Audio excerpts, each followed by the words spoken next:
Hoje é dia 18 de março, é um dia normal, como qualquer outro, com a única diferença de que esse é o mesmo dia em que eu nasci e também é o mesmo dia em que é lançado O Amanhecer na Colheita, que é o novo livro da franquia Jogos Vorazes. Então, Suzanne Collins, muito obrigado pelo presente e, como agradecimento, eu vou comprar o seu livro.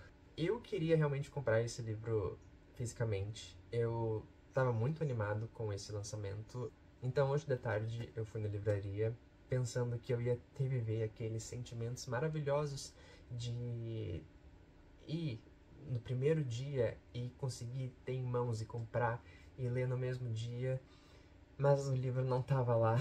E eu fui em mais de uma livraria. E realmente parece que o livro não chegou na cidade em que eu moro. E então a gente teve que comprar o e-book. E queria falar um pouco sobre as minhas expectativas com esse livro. E são... eu não sei.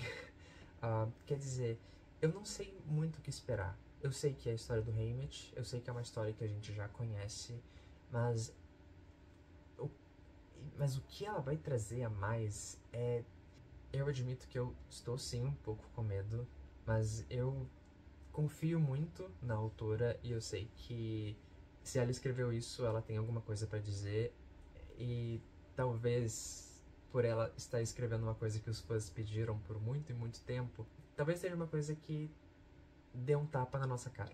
O livro pode ser apenas pra pegar mais dinheiro porque ela quer, sei lá, comprar uma nova casa? Pode. Pode não ser também, né? Mas isso é uma coisa que a gente vai descobrir juntos, então vamos lá. Oi, talvez eu já esteja um tempo até demais na epígrafe do livro, sem ir pra frente. Talvez eu esteja lendo as coisas muito além do que eu devia, mas aqui nós temos uma citação de George Orwell, do William Blake e duas do David Hume. Considerando que é a Suzanne Collins, a epígrafe ela vai dizer bastante coisa sobre o que é esse livro. E a última delas, a que me chamou mais atenção, que é que o sol não vai nascer amanhã, não é uma proposição menos inteligível, nem implica mais contradição do que a afirmação de que vai. E assim, e é claro que essa frase, ela provavelmente usou de referência pro título do livro, Amanhecer na Colheita, mas é engraçado porque eu acho que é uma frase que também dá pra ser utilizada na série como um todo. Então eu fico pensando, será que nós vamos ter já alguma pincelada do início da Revolução? O quão o Haymitch vai estar envolvido na Revolução, talvez? Nós também temos a frase do George Orwell que fala sobre toda propaganda é uma mentira, mesmo quando fala a verdade. Então também, propaganda é uma coisa que ela já falou na série principal, já falou também na Catinga dos Pássaros. E agora tá na hora da gente ir pra primeira parte e eu quero muito saber se o livro vai ser em primeira ou terceira pessoa. Então assim, segura minha mão, vamos descobrir junto. Ó, parte 1, o aniversário é em primeira pessoa. Estou muito interessado agora. Pra quem não sabe, eu, como leitor, prefiro terceira pessoa. É a minha... Assim, não quer dizer que eu vou pegar um livro e tirar nota só porque ele é em primeira pessoa. Não. Tenho muitos livros que são meus favoritos que são em primeira pessoa, mas eu gosto de terceira pessoa. Ponto. Por um tempo, há alguns anos, eu era um defensor ferrenho de que Jogos Vorazes seria melhor se fosse em terceira pessoa, pra gente não ficar preso na visão da Katniss. E quando eu reli a série ano passado, ano retrasado, eu agora sou um defensor ferrenho de que a série tinha que ser em primeira pessoa e tem que ser em primeira pessoa. Uma da parte mais brilhante pra mim da trilogia original é como a Katniss não sabe das coisas e ela tá o tempo todo sendo manipulada e desorientada, e isso ajuda muito na saúde mental dela. Isso ajuda a piorar a saúde mental dela. Inclusive, eu não posso falar muito da Catinga de Pássaros porque eu não me lembro muito. Eu li ele só uma vez, eu acabei não relendo ele ainda. Eu agora tenho vontade de reler. Eu lembro que foi um livro que eu gostei, com ressalvas, mas uma coisa que eu não agradei muito foi a escrita dele em terceira pessoa. Não sei se em primeira teria melhorado. Vamos ver. Mas então é isso, eu vou começar o primeiro capítulo e daqui a pouco eu volto com atualizações. Vamos ver. Eu não achei que eu voltaria de fato depois de ler só um capítulo. Mas em um capítulo já teve tanta informação que eu não estava esperando que eu já fiquei tonto. Eu não vou falar nada pra não atrapalhar a experiência de ninguém, é óbvio. Só vou dizer que teve uma referência à frase que eu tava comentando do David Hume no primeiro capítulo. E que saudade que eu tava eu ia dizer desse mundo, mas do mundo eu não tô com saudade não, mas da franquia. E eu acho que a Suzane tá vindo com a foice e o martelo junto, sabe? Vamos ver o que ela vai fazer aqui. Ao mesmo tempo que eu quero continuar muito, eu tô me sentindo pesado pela leitura. E eu acho que eu vou comer alguma coisa agora e aí eu continuo a ler. Olá! Talvez eu tenha lido mais do que eu devia, talvez eu tenha dormido muito tarde e talvez eu tenha acordado mais tarde do que eu deveria. Acontece, eu acabei a primeira parte do livro e eu tenho coisas pra falar. Até então, estou gostando, mas uma coisinha tá me incomodando muito. Tem muita Lenore Dove aqui. Quem é Lenore Dove? É a namorada do Haymitch, que nós não sabíamos que existia, agora sabemos. No livro em si já deixa bem óbvio que ela é um personagem importante, mas aí você vai ter que ler pra saber o porquê. O problema é, ele vai para os Jogos Vorazes, já sabíamos disso, e ele fica se lamentando muito porque ele gosta muito da sua namorada e vem essas boas lembranças que eles têm, e quando ele se lembra delas, geralmente tem uma cena do passado que mostra um pouco a relação dos dois. Cenas do passado no geral que podem ser importantes pra gente entender algumas coisas que se passou pelo Distrito 12 durante os anos. E tudo bem, isso eu não me importo. Mas ele fala muito nela, parece que tudo lembra ele dela. E assim, é compreensível, ele tá indo pro abate, ele tá indo pra sua morte, ele com certeza vai se lembrar das pessoas que ele ama. Ele também lembra muito da mãe dele e do irmãozinho dele, que nós sabemos o que vai acontecer, mas não fala tanto sobre eles quanto ele fala dessa menina. E isso tá começando a me encher o saco. Mas é só isso também. Porque tudo bem citar ela e ter alguma lembrança, mas às vezes ele cita ela do nada e só por citar. O resto, o que eu estou sentindo sobre? É um livro que tá fazendo muitas conexões com Em Chamas. E eu tô gostando muito disso. Ele apresenta bastante personagem que nós já conhecemos da trilogia principal. Eu não vou dizer quem são ainda, eu quero que vocês descubram quando vocês leem. Mas é muito fanservice.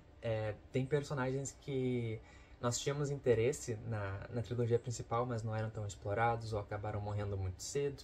E eles voltam aqui, e isso é muito legal, porque ele aprofunda um pouco as conexões entre os vitoriosos. A gente entende um pouco mais como o Haymitch conhece tanta gente que ele conhece, que provavelmente vai só se aprofundar com o decorrer do livro. E assim, vai apresentando, que tu fica até um pouco... Parece forçado. Talvez seja forçado. Mas tudo bem, porque eu tô gostando de saber essas informações. Eu acho que ele é um livro muito informativo. Sabe, tem coisas em histórias, em franquias muito grandes e boas de acompanhar que a gente... Tem coisas que a gente não precisa saber. Por exemplo, acho que um dos maiores exemplos que eu consigo pensar agora é Star Wars, que tem o filme solo do Han Solo, e nesse filme eles explicam do porquê o nome dele é Han Solo. E assim, é uma coisa que não precisava. Ainda mais porque a desculpa do porquê o nome dele assim não é lá essas coisas. Quando a gente chega aqui, a gente começa a receber um montão de informação por trás das cenas. Eu tava com esse medo de que seria algo muito superficial, inútil, mas eu tô gostando muito dessas informações e das conexões que está fazendo com o resto da trilogia. Então, assim, até então, eu diria que este é um livro que, mesmo sendo do passado, não dá pra ler antes de ler a trilogia. Eu acho que tu precisa ter lido a trilogia para pegar todas as referências, todas as pessoas. Sobre a escrita, nós conhecemos o Haymitch pelo olhar da Katniss na trilogia original. E ela tem uma visão muito específica do Haymitch que é vista através dos olhos dela. Então é muito interessante ler uma história pelo ponto de vista dele. E eu achei interessante que a voz dele é menos aquilo o que a gente conhece sobre ele. Deixa eu tentar explicar isso. A gente conhece um Haymitch, só que esse Haymitch não é o que ele é no presente. Obviamente, ele vai sofrer mudanças com certeza. Mas no início, a Katniss tem uma visão sobre ele muito negativa, deturpada de certa forma, eu diria, talvez. Só que aqui ele não tem muito essa personalidade que a gente pensa que ele deve ter. Ele é um personagem um pouco mais pé no chão. Muito porque ele ainda não teve seu encontro formal com as bebidas alcoólicas, pelo menos no uso de consumo. E às vezes eu tô lendo e eu esqueço que é o Haymitch. Não que isso seja uma coisa ruim, porque ele é muito parecido com a Katniss.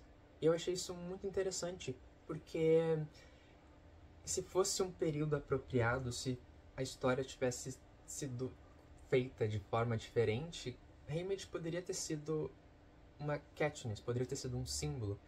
Ele é um personagem que também se rebela, que tá com raiva.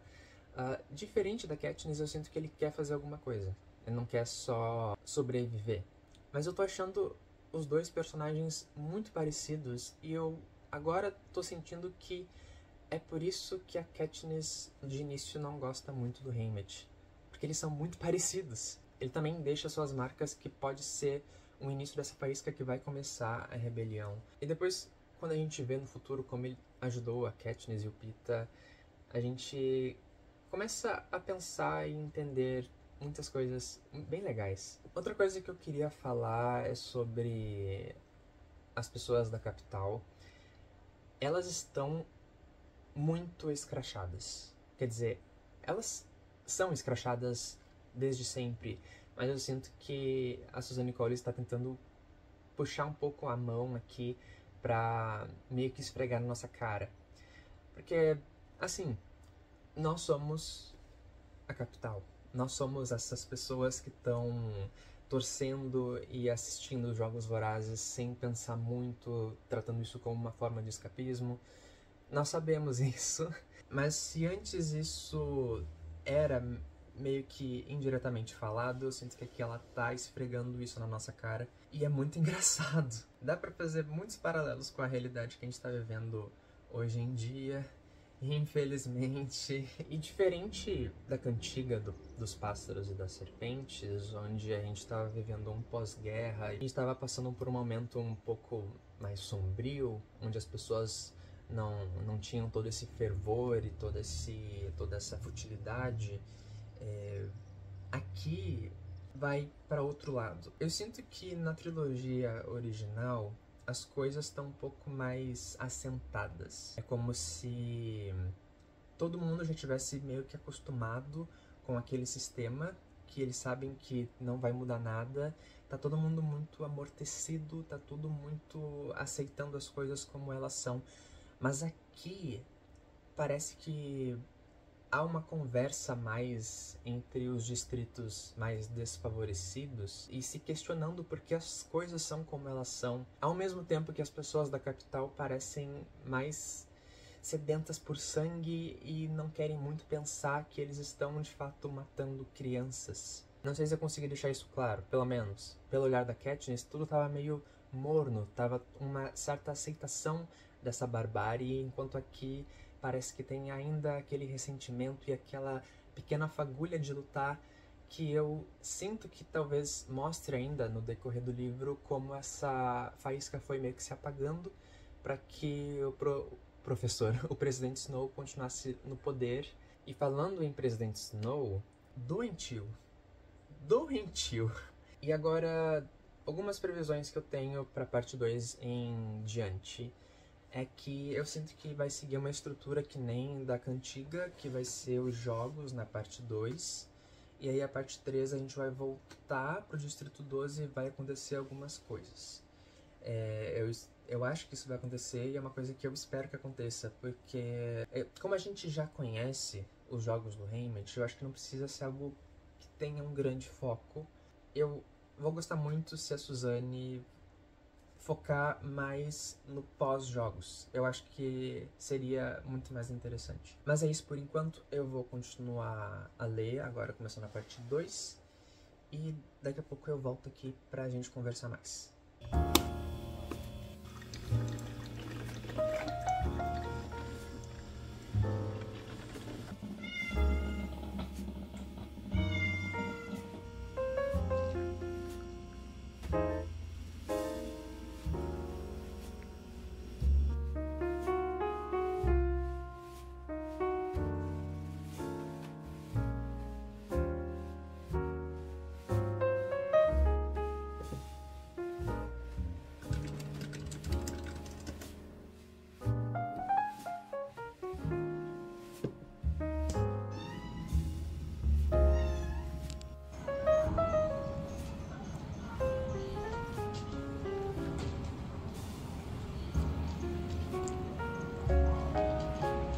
Já estou lendo a segunda parte. Aparentemente ainda não vamos ter arena. Eu acho que ela vai realmente ficar mais pro finalzinho da segunda parte. E aí, terceira parte, arena. Parece que ele tá seguindo a estrutura do Em Chamas, talvez. O que faz sentido, porque como eu tinha falado, tem muita conexão entre os dois livros. E assim, eu só queria dar um aviso pra Suzanne Collins, assim... Não mexe com criança, não, tá? Nossa, que desespero, gente. Eu não aguento ver as criancinhas pequenas passando por tudo isso. É desumano, a gente sabe que é desumano, né? A gente sabe que é foda? Porque a gente se apega às crianças. Que os personagens se apegam. E tu sabe que... E tu sabe o que vai acontecer. Eu queria falar quando eu cheguei no capítulo 13. Porque chegou outro personagem que nós conhecemos, mas eu tinha que continuar lendo, porque queria ver onde é que isso ia dar, e meu Deus do céu, eu amei. Terminei e agora eu tô no capítulo 14. Eu acho que foi um dos meus capítulos favoritos até agora. Eu acho que é a cena que eu mais tô ansioso pra ver no filme agora. E eu espero muito que eles façam essa cena bem. Nos últimos filmes, eles geralmente cortam um pouco da parte das entrevistas, né? O que faz todo sentido. É muita gente. E aqui são, tipo, o dobro de tributos. Então, como é que tu vai mostrar todas as entrevistas? Mas teve uma dinâmica muito interessante entre os carreiristas e os outros distritos que não são tão bem avantajados nesse quesito de se preparar para lutar e sentir orgulho disso, né? Essa pequena lavagem cerebral. Que eu gostei muito de ver. Então eu vou voltar para minha leitura. Está muito tarde. Eu não vou falar que horas são, mas é muito tarde. Eu vou tentar terminar a segunda parte. Não acho que eu vou conseguir, eu acho que eu vou acabar pegando no sono. E não prometo que eu vou voltar. Amanhã, então, eu volto a falar com vocês. Oi! Eu voltei, ainda não dormi, mas eu preciso ler essa partezinha pra vocês, rapidinho. Eu vou censurar o nome do personagem e vou falar a frase. Ele parece feliz de verdade e diz que vai poder editar os clipes e fazer vinhetas ótimas. Ele suspira ao mencionar as ferramentas que foram abolidas e destruídas no passado, as classificadas como fadadas a destruir a humanidade por serem capazes de replicar qualquer cenário usando qualquer pessoa. E em meros segundos, ele estala os dedos para enfatizar a velocidade. Acho que foi a coisa certa a fazer, considerando nossa natureza. Nós já quase nos destruímos sem elas, então dá para imaginar. Mas, as possibilidades. Eu entendi o que você fez aqui. Então, com certeza, um dos motivos do porquê aconteceu os dias escuros foi a inteligência artificial. E sabe uma coisa? Eu não duvido de nada. Nesse mesmo capítulo, estava tendo uma discussão muito interessante sobre imigração. Estamos em 2025 e você sabe o que está acontecendo lá naquele paísinho, né, que ninguém conhece, que fica aqui no continente americano, mas lá mais pro norte, né? Aquele país o pessoal da capital meio que tá preocupado com pessoas dos distritos do 1 e do 2 que trabalham muito perto da capital, que estão tendo meio que filhos mistos. E que esses filhos mistos querem se mudar para a capital, meio que se tornarem cidadãos da capital. Totalmente relevante, né? Eu até perdi meu sono depois de ler esse capítulo. Até perdi meu sono. E é aquela questão, né? Os carreiristas, o pessoal do Distrito 1, do 2, do 4, eles aí começam a se achar que são superiores, que são galera da capital. Quando o pessoal da capital odeia eles da mesma forma, sabe? Ainda são pessoas de distritos. Porra, meu. Bah. Eu tenho que voltar depois pra ver. Eita, iluminação. Eu tenho que voltar pro início do livro depois. Não vou fazer isso agora porque no Kindle é um saco. Pra ver a canção que origina o nome da Lenore. Porque agora com o Haymitch pensando nessa música, dá pra ver que claramente uma referência muito direta ao poema do Edgar Allan Poe, O Corvo, que é, tipo, talvez um dos poemas mais famosos que existe. Então, assim, muito legal. É interessante, né, que coisas do mundo passado talvez tenham sobrevivido nesta casa onde o horror profundo, tem os seus lares triunfais. Dize-me, existe acaso um bálsamo no mundo? E o corvo disse, nunca mais. Sim, acabei de checar e é diretamente tirado do Corvo, do Edgar Allan Poe. Inclusive, se quiserem ler esse poema, que é muito bom, eu recomendo muito a tradução do Machado de Assis. Assim, é o Machado de Assis, né? Tem de graça na internet. Tá em domínio público. Eu tô quase terminando o livro. Eu acho que eu parei nos 80%. Que o livro engatou de uma forma que eu acabava um capítulo e eu continuava. Eu não conseguia parar pra fazer muitos comentários. Bom, eu acho que a última vez que eu vim falar com vocês foi quando eu tava no capítulo... Não, na parte 2. A gente ainda não tinha ido pra arena e agora nós estamos na arena. E eu tenho que admitir que eu estou tendo alguns problemas com essa parte do livro. Parece muito rápido. Eu não sei, eu li coisas nessa arena que eu sinto que deviam ter um pouco mais de impacto. Eu penso que talvez a autora não quisesse realmente transformar o espetáculo do Massacre Quaternário em algo muito dramático para também não trazer toda aquela questão de divertimento. Nós estamos assistindo como se realmente fosse um reality show e nós estamos torcendo para esses tributos. Não sei se pode ter sido isso, mas aconteceu. É triste porque os acontecimentos dessa arena são incríveis. Tem uma cena de morte que foi uma das piores coisas que eu já li. Não graficamente, não é uma cena pesada, não é... mas a forma que o personagem morreu, que pesadelo. Às vezes eu penso que é muito melhor morrer para as pessoas do que para os bestantes da capital. E assim, eu acho muito esquisito os bestantes na arena. É como se a capital também fizesse parte dos jogos. E quem mata o distrito e quem mata o tributo não é o distrito, mas é a capital. Como se ela fosse um tributo também. Só que eles não vão mandar alguém deles. Eles vão mandar uma criação geneticamente bizarra. Acho que por enquanto é isso. Eu Então eu vou voltar de novo quando eu já tiver terminado o livro.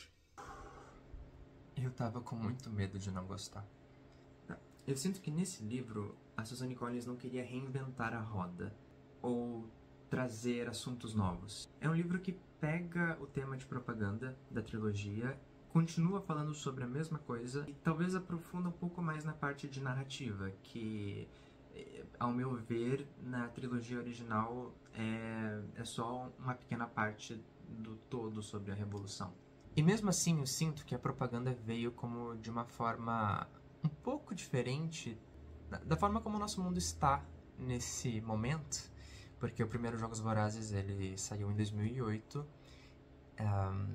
e a internet nesse meio tempo evoluiu demais. O nosso mundo mudou, a forma como a gente interage mudou e também a forma que nós fazemos propaganda de certa forma mudou. E mesmo que nós já sabemos um pouco sobre a história do Haymitch, que já é contado para nós no livro Em Chamas, como se fosse um resuminho assim de como foi os jogos dele, tem muita coisa ainda que nós não temos ideia do que aconteceu. Então eu tenho plena certeza de que eu não devo duvidar nunca mais da Suzanne Collins. Mas então, se ela não trouxe nada de novo pro universo, para essa história, quer dizer que a gente não precisava desse livro?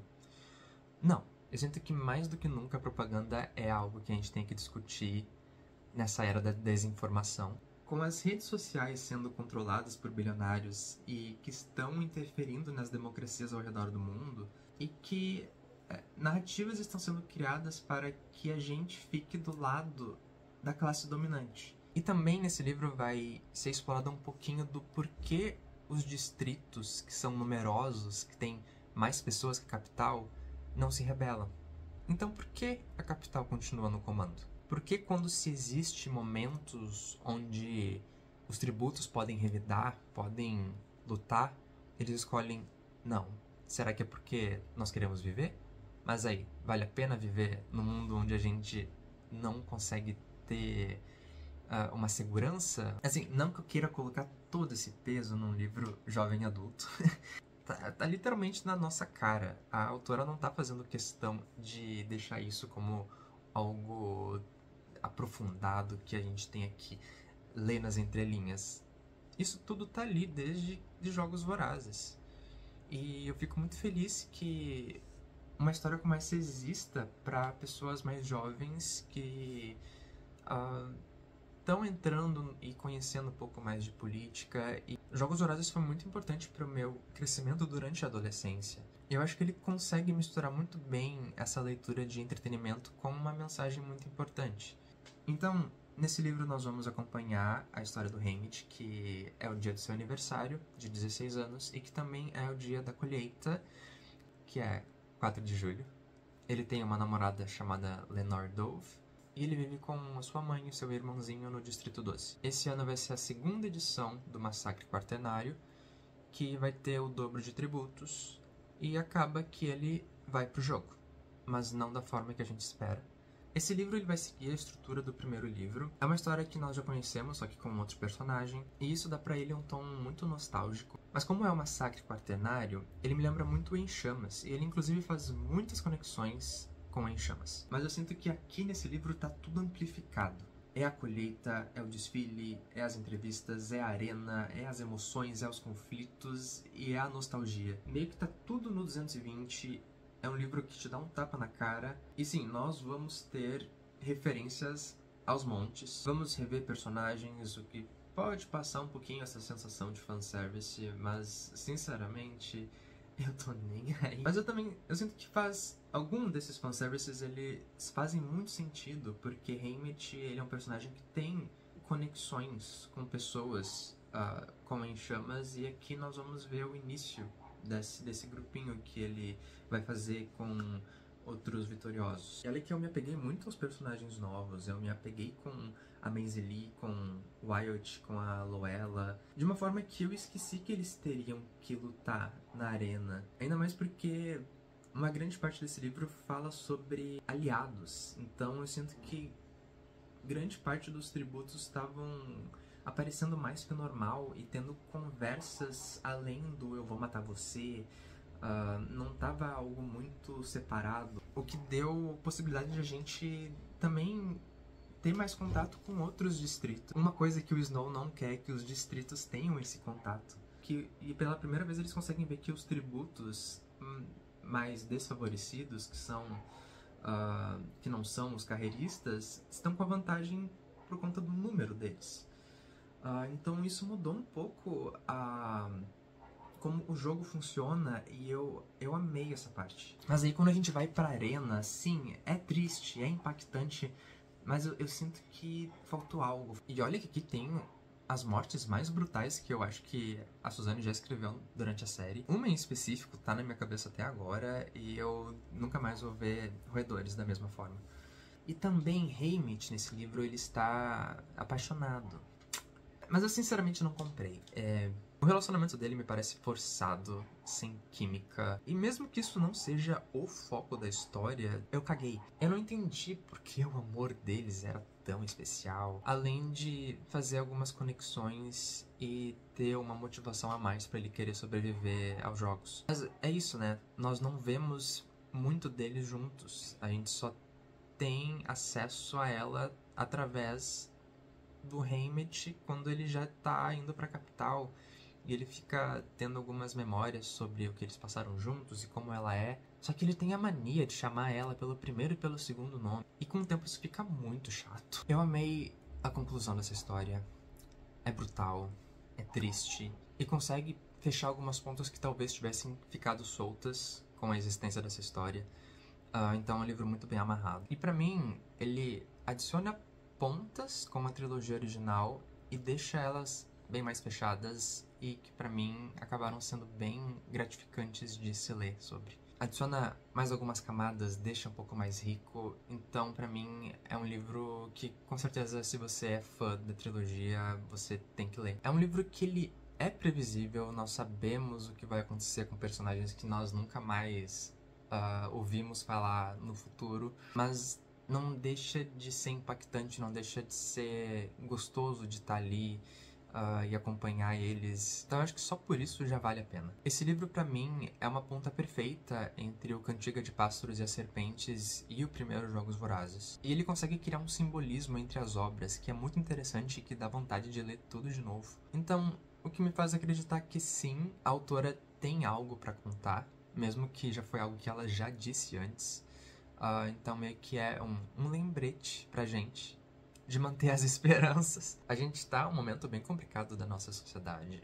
A gente sabe disso. E esse livro ele pode ser uma boa resposta pra lembrar que mesmo que demore, nós ainda podemos mudar as coisas. Não vai ser amanhã, não vai ser depois de amanhã, porque essas mudanças elas demoram. E esse é praticamente o título do livro, que é uma referência à frase do David Hume sobre o sol não vai nascer amanhã. A gente sabe que o sol vai nascer amanhã, mas quem disse que isso vai acontecer sempre? O Snow nesse livro, ele também parece estar bem mais selvagem. Que eu achei bom, porque tinha muita gente que estava tendo um crush nele depois do filme da Cantiga. Durante os jogos, a capital, ela tem poder de narrativa. Da mesma forma que um reality show faz quando eles editam o núcleo, essa pessoa aqui vai ser o vilão, essa pessoa vai ser o herói. E na verdade não foi nada disso que aconteceu. Você, tributo, não interessa o que você fez na arena. Você ainda é um animal pra capital. Porque a gente só aceitaria a morte de pessoas se a gente desumanizasse elas. Eu acho que até agora ninguém tenha conseguido vencer o Snow no próprio jogo, até que veio Katniss e Peeta com o romance falso deles. Diferente de Katniss e Peeta que conseguiram enganar a capital no próprio jogo, fazendo eles acreditarem no seu romance, Haymitch achava que tinha poder sobre a sua narrativa, só que o tiro saiu pela culatra. E criar uma conexão simbólica entre Katniss e Haymitch só me deixou muito mais apaixonado pela relação que eles criam no futuro depois. Haymitch poderia ter sido a Katniss. Ele só não estava no momento certo, na hora certa. Quantas Katniss podem ter existido em outras edições, mas não era o momento certo? Inclusive, se a gente vai falar de momento certo na hora certa, o Haymitch é muito azarado. Também é muito interessante que o Haymitch ganha um instrumento que cria faíscas, que inclusive é aquele negócio horroroso da capa. Um item que esteticamente tem um tordo e uma serpente. E faísca, fagulha, é algo que já foi mencionado para a criação de uma revolução na trilogia original. Eu sinceramente acredito que a franquia toda já é um clássico moderno. Nós vamos ainda ter muita discussão e estudo sobre essa obra por muitos anos ainda. Ela consegue existir sem se saturar. Eu não sinto que ela se estende além do necessário. No mundo em que as vacas são sugadas até o limite delas, pra mim, Jogos Vorazes é um respiro. Então é isso, muito obrigado por acompanharem esse vlog, espero que vocês tenham gostado. Se você leu o livro, deixa algum comentário sobre o que você achou, se você concorda ou discorda de alguma coisa que eu tenha falado. Vamos conversar sobre isso e até a próxima. Muito obrigado.